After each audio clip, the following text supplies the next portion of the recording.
Hello, ഇന്ന് നമുക്ക് നല്ലൊരു അടിപൊളി ഉണ്ണിയപ്പത്തിൻ്റെ റെസിപ്പി നോക്കിയാലോ. കണ്ടില്ലേ, നല്ല ഷേപ്പിൽ നല്ല ഭംഗിയിൽ വന്നിട്ടുണ്ട്. അതുപോലെ അകംഭാഗം നല്ല സോഫ്റ്റാണ്, കഴിക്കാൻ നല്ല ടേസ്റ്റുള്ള ഒരു ഉണ്ണിയപ്പമാണ്. അപ്പോൾ നമുക്കിനി വീഡിയോയിലോട്ട് പോവാം. അതിനു മുമ്പായി നിങ്ങൾ എൻ്റെ ചാനൽ ആദ്യമായിട്ടാണ് കാണുന്നതെങ്കിൽ പ്ലീസ് ഒന്ന് സബ്സ്ക്രൈബ് ചെയ്ത് വെച്ചേക്കണേ. ഞാനിതാ ഇവിടെ 3 കപ്പ് അരിയാണ് എടുത്തിരിക്കുന്നത്. 3 കപ്പ് അരി ഒരു 4 മണിക്കൂർ വെള്ളത്തിലിട്ട് കുതിർത്തി വാരി വെച്ചതാണിത്. ഇനി ഇത് നമുക്ക് മിക്സിയുടെ ജാറിലിട്ടിട്ട് ഒന്ന് പൊടിച്ചെടുക്കാം. ഞാനിവിടെ പൊടിച്ചെടുത്ത് വന്നിട്ടുണ്ട്. ഇതിൻ്റെ പരുവം ഇതുപോലെ ഇരിക്കണം, ചെറിയ തരികളോട് കൂടി തന്നെ ഇരിക്കണം. ഒരുപാട് നെയ്സായിട്ട് ഒരിക്കലും പൊടിച്ചെടുക്കരുത്. ഇതുപോലെ ചെറിയ തരികളോട് കൂടി തന്നെ പൊടിച്ചെടുക്കാൻ ശ്രദ്ധിക്കുക. ഇനി ഇത് ഒരു ബൗളിലേക്കൊന്ന് മാറ്റി കൊടുക്കാം. ഇതുപോലെ ബാക്കിയുള്ളതും കൂടി ഒക്കെ ഒന്ന് പൊടിച്ചെടുത്ത് കൊണ്ടുവരാം. അവസാനമായി പൊടിക്കുന്നതിലേക്ക് 4 ഏലക്കായ കൂടി ഇട്ട് കൊടുത്തിട്ടൊന്ന് പൊടിച്ചെടുക്കാം. എന്നിട്ട് അതിലേക്ക് 1 ടീസ്പൂൺ ചെറിയ ജീരകം കൂടി ഇട്ടിട്ട് ഒന്ന് ചതയുന്ന വിധത്തിലൊന്ന് ജസ്റ്റ് ഒന്ന് കറക്കിയെടുത്താൽ മതിയാവും.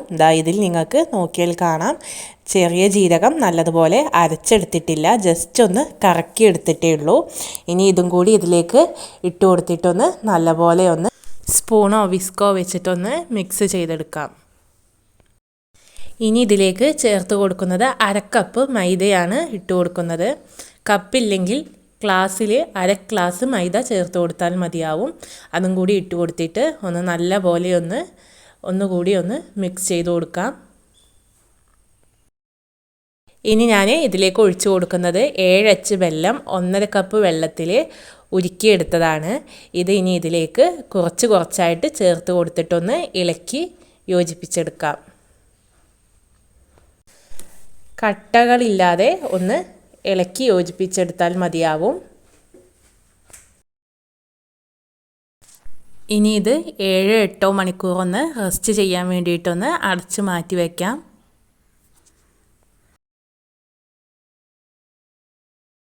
ഇനി ഒരു 7-8 മണിക്കൂർ കഴിഞ്ഞിട്ടാണ് ഞാൻ ഉണ്ണിയപ്പം ചൂടാൻ വേണ്ടി നിൽക്കുന്നത്. അതിന് മുമ്പായി ഇതിലേക്കുള്ള സാധനങ്ങളൊക്കെ ഒന്ന് നമുക്ക് വറുത്തെടുക്കാം. ഞാനിവിടെ ഒരു 1.5 ടീസ്പൂണ് നെയ്യിലേക്ക് ഒരു 1/2 കപ്പ് തേങ്ങ ചെറുതാക്കി അരിഞ്ഞതാണ് ഇട്ട് കൊടുത്തിരിക്കുന്നത്. ഇതൊന്ന് ഇതിലിട്ടിട്ട് നല്ലപോലെ ഒന്ന് മൂപ്പിച്ചെടുക്കാം. ഇതിൻ്റെ കളറ് ഗോൾഡൻ കളറായിട്ട് വരുമ്പോൾ ഞാനിവിടെ ഒരു 2 ടീസ്പൂണോളം കറുത്ത എള്ളും കൂടിയും ചേർത്ത് കൊടുക്കുന്നുണ്ട്. ഇതുകൂടിയും ചേർത്തിട്ട് ഒരു 5 സെക്കൻഡ് നേരം നന്നായിട്ടൊന്ന് ഇളക്കി കൊടുത്തിട്ട് ഇത് നമുക്ക് ഈ മിക്സിയിലേക്കൊന്ന് ഒഴിച്ചൊന്ന് നല്ലപോലെ ഒന്ന് ഇളക്കിയെടുക്കാം. ഇതാണ് നമ്മുടെ ഉണ്ണിയപ്പത്തിൻ്റെ മാവിൻ്റെ പരുവം.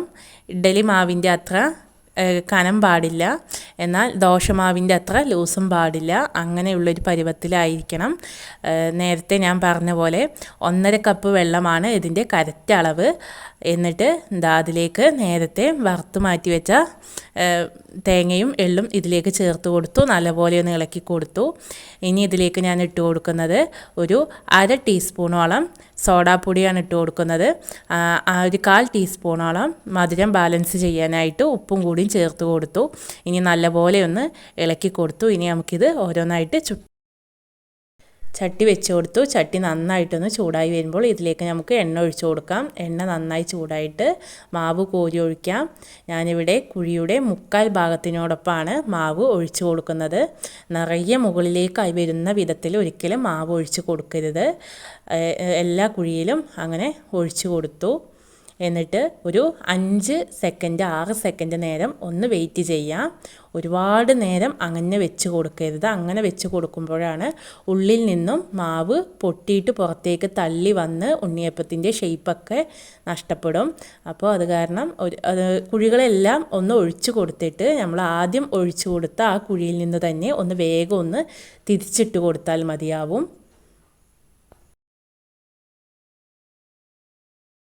വീഡിയോയിൽ കാണുന്ന പോലെ സ്പൂണോ എന്തെങ്കിലും വെച്ചിട്ട് ഒന്ന് വേഗം ഒന്ന് തിരിച്ചിട്ട് കൊടുത്തിട്ട് ഒന്ന് അമർത്തിയിട്ടൊന്ന് വെച്ച് കൊടുക്കാം. തിരിച്ചിട്ട് കൊടുത്ത ആ പച്ചമാവ് ഇതിലേക്ക് കയറി ഒന്ന് ഒട്ടാൻ വേണ്ടിയിട്ടാണ് ഒന്ന് അമർത്തി കൊടുക്കുന്നത്. സ്പൂൺ കൊണ്ട് തന്നെ ഒന്ന് അമർത്തി കൊടുത്താൽ മതിയാവും. അപ്പോൾ അതവിടെ നല്ലതിൽ തന്നെ ഒന്ന് സ്റ്റിക്കായി കിട്ടും. ഇല്ലെങ്കിൽ തുറന്ന പോലെ ഇരിക്കും, എന്തോ ഒരു അടപ്പെന്തോ തുറന്നിരിക്കുന്ന പോലെ ഫീൽ ചെയ്യും.